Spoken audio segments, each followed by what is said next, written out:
ఒక్క క్షమాపణతో వివాదం సమసిపోతుందని నటుడు కమల్ హాసన్ ఉద్దేశించి కర్ణాటక హైకోర్టు వ్యాఖ్యానించింది. కన్నడంపై కమల్ హాసన్ చేసిన వ్యాఖ్యలపై కర్ణాటకలో దుమారం రేగుతోంది. కమల్ హాసన్ క్షమాపణ చెప్పాలంటూ కన్నడ సంఘాలు డిమాండ్ చేశాయి. సినిమా విడుదల తేదీ దగ్గర పడుతూ ఉండడంతో కర్ణాటక హైకోర్టులో కమల్ హాసన్ పిటిషన్ వేశారు. విడుదలకు అనుమతి ఇవ్వాలంటూ కోరారు. పిటిషన్ విచారణ సందర్భంగా కర్ణాటక హైకోర్టు కీలక వ్యాఖ్యలు చేసింది.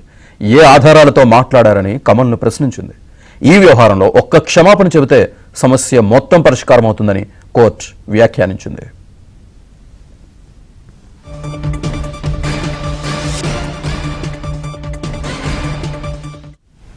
కమల్ను ఉద్దేశించి కర్ణాటక హైకోర్టు చేసిన వ్యాఖ్యలకు సంబంధించి పూర్తి సమాచారాన్ని మా కరెస్పాండెంట్ రుత్విక్ అందిస్తారు. రుత్విక్, శ్రీనివాస్, గత వారం రోజుల నుంచి ఈ భాష కమల్ హాసన్ చేసిన వ్యాఖ్యల మీద కర్ణాటక రాష్ట్ర వ్యాప్తంగా కూడా ఆందోళన కొనసాగుతున్నాయి. ఈ ఆందోళన జరుగుతున్న నేపథ్యంలోనే కమల్ హాసన్ తన సినిమా కర్ణాటకలో విడుదల చేయాలని కర్ణాటక హైకోర్టును ఆశ్రయించారు. బెంగళూరులో జరిగిన ఈ తగ్ లైఫ్ సినిమా ప్రమోషన్ లో భాగంగా కమల్ హాసన్ తమిళం నుంచే కన్నడ భాష పుట్టిందని వ్యాఖ్యలు చేశారు. ఈ నేపథ్యంలోనే ఈ వివాదం అనేది తలెత్తింది. అప్పటి నుంచి కూడా కర్ణాటక రక్షణ వేదిక తో పాటు కూడా కర్ణాటక ఫిలిం ఛాంబర్ కూడా దీని మీద తీవ్రంగా రెస్పాండ్ అయింది. సాధారణ ప్రజల నుంచి రాజకీయ నాయకులు, కర్ణాటక ఇండస్ట్రీకి సంబంధించిన సినిమా ఇండస్ట్రీకి సంబంధించిన వారు కూడా దీన్ని పూర్తిగా కూడా తప్పుపడుతూ కన్నడ భాషను కించపరిచే విధంగా, తమ మనోభావాలను దెబ్బతీసే విధంగా కూడా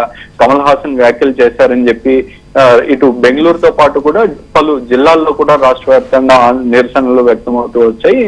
ఈ పరిస్థితుల్లోనే కర్ణాటక ఫిలిం ఛాంబర్ కూడా ఒక నిర్ణయం తీసుకుంది. కర్ణాటకలో తగ్ లైఫ్ సినిమా విడుదల పూర్తిగా నిషేధించాలని చెప్పి, ఎక్కడ విడుదల చేయకూడదని చెప్పి కూడా నిర్ణయించడంతో కర్ణాటక హైకోర్టును కమల్ హాసన్ ఆశ్రయించడం జరిగింది. గత 2 రోజుల ముందు కూడా పిటిషన్ దాఖలు చేశారు. అయితే ఇవాళ విచారణ చేపట్టడంతో కమల్ హాసన్ మీద ఈ తమిళం నుంచే కన్నడ భాష పుట్టిందనేందుకు ఎలాంటి ఆధారాలు ఉన్నాయని, ఎలాంటి ఆధారాలతో ఈ వ్యాఖ్యలు చేశారని చెప్పి ప్రశ్నించడంతో పాటు ఒక క్షమాపణ చెప్తే ఈ సమస్య మొత్తం పరిష్కారం అవుతుందని చెప్పి కూడా కర్ణాటక హైకోర్టు వ్యాఖ్యానించిన పరిస్థితి ఉంది. అయితే కమల్ హాసన్ దీని మీద నిరసనలు వ్యక్తమవుతున్న పరిస్థితుల్లో కమల్ హాసన్ కూడా స్పందించడం జరిగింది గత 2 రోజులకు ముందు. అయితే తను ఎలాంటి తప్పు చేయలేదని, ఎలాంటి పొరపాటు మాట్లాడలేదని చెప్పి, తాను మాట్లాడిన దాన్ని కట్టుబడి ఉంటానంటూ కూడా ఆయన వ్యాఖ్యలు చేశారు. ఈ నేపథ్యంలోనే కూడా ఈ వివాదం అనేది మరింతగా కూడా ముదురుతూ వస్తుంది. అయితే ఇవాళ కర్ణాటక హైకోర్టు చేసిన వ్యాఖ్యల మీద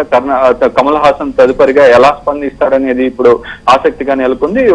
5వ తారీఖున సినిమా విడుదలకు పూర్తి ఏర్పాట్లు చేయగా ఈ విషయం మీద ఆసక్తి నెలకొంది. Srinivas, okay, thank you.